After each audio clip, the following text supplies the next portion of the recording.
So today I'm using a mild Gouda, but really you can use whatever cheese you love. But Gouda, how can you go wrong with Gouda, right? So that's what I'm making today because our boy Scotty is here doing the fireplace and he's doing such a beautiful job. So before he goes home, we're feeding him with some nice homemade pea soup, and he did ask for a grilled cheese. And Scotty, whatever you ask for, you're getting. So we're gonna start with Gouda.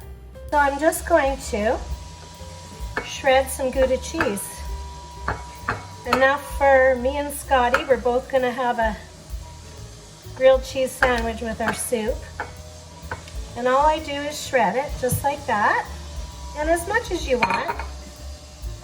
So I like to use frozen bread because the butter is so much easier to spread on frozen bread, because you know, if the bread is soft, it's kind of not as easy. So I'm going to take some soft butter and spread it on this side of the bread.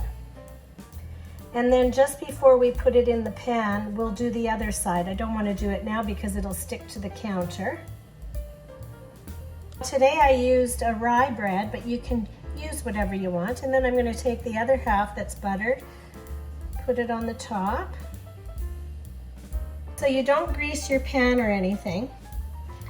You just put your grilled cheese in there. And then I'm going to butter this side. And you don't need any oil or anything because I'll show you later that you don't need oil at all the way it's cooked.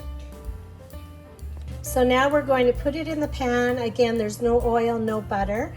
And we're going to turn it on to a low heat and put it on low for a bit. We just want to melt the cheese at this point. We don't want to brown the bread. So you just want to start melting the cheese. So this is what you want to see, just a gentle sizzle. And then you kind of turn it up a little bit when the cheese is melting, and it'll start to brown the crust. So once it's good on the other side, so once it's browned on the other side, flip it over, wait for the other side to brown, and you have yourself a great grilled cheese. Yummy. So ready? There is your beautiful grilled cheese sandwich. Well, that one could have had a little bit more, but that's okay. Me and Scotty are hungry. And I am going to take it and show you how beautiful that is inside. And we are ready to eat, Scotty. So if you want something gooey and it's a little bit of comfort food, a grilled cheese sandwich. You have a great day.